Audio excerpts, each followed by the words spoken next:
Chapter 3 of The Strange Case of Dr. Jekyll and Mr. Hyde by Robert Louis Stevenson. Chapter 3. Dr. Jekyll was quite at ease. A fortnight later, by excellent good fortune, the doctor gave one of his pleasant dinners to some 5 or 6 old cronies, all intelligent, reputable men, and all judges of good wine, and Mr. Utterson so contrived that he remained behind after the others had departed. This was no new arrangement, but a thing that had befallen many scores of times. Where Utterson was liked, he was liked well. Hosts loved to detain the dry lawyer when the light-hearted and loose-tongued had already their foot on the threshold. They liked to sit a while in his unobtrusive company, practising for solitude, sobering their minds in the man's rich silence after the expense and strain of gaiety. To this rule Dr. Jekyll was no exception, and as he now sat on the opposite side of the fire, a large, well-made, smooth-faced man of 50, with something of a stylish cast perhaps, but every mark of capacity and kindness, you could see by his looks that he cherished for Mr. Utterson a sincere and warm affection. "I have been wanting to speak to you, Jekyll," began the latter. "You know that will of yours?" A close observer might have gathered that the topic was distasteful, but the doctor carried it off gaily. "My poor Utterson," said he, "you are unfortunate in such a client. I never saw a man so distressed as you were by my will, unless it were that hide-bound pedant, Lanyon, at what he called my scientific heresies. Oh, I know he's a good fellow, you needn't frown, an excellent fellow, and I always mean to see more of him, but a hide-bound pedant for all that. An ignorant, blatant pedant. I was never more disappointed in any man than Lanyon." "You know I never approved of it," pursued Utterson, ruthlessly disregarding the fresh topic. "My will?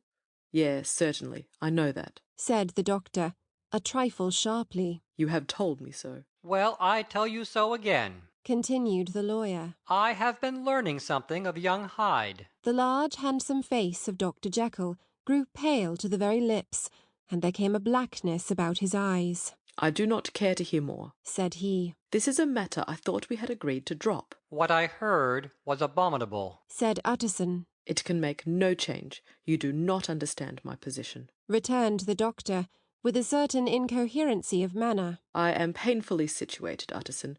My position is a very strange one. It is one of those affairs that cannot be mended by talking." "Jekyll," said Utterson, "you know me.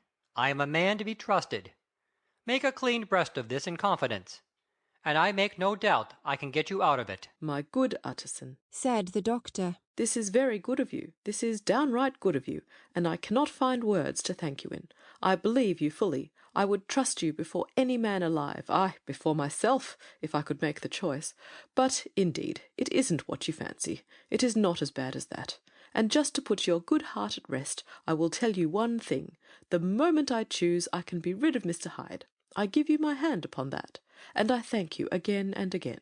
And I will add just one little word, Utterson, that I'm sure you'll take in good part. This is a private matter, and I beg of you to let it sleep." Utterson reflected a little, looking in the fire. "I have no doubt you are perfectly right," he said at last, getting to his feet. "Well, but since we have touched upon this business, and for the last time, I hope," continued the doctor, "there is one point I should like you to understand. I have really a very great interest in poor Hyde.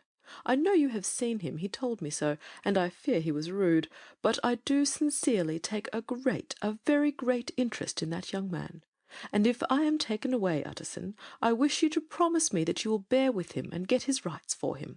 I think you would if you knew all, and it would be a weight off my mind if you would promise." "I can't pretend that I shall ever like him," said the lawyer. "I don't ask that," pleaded Jekyll, laying his hand upon the other's arm. "I only ask for justice.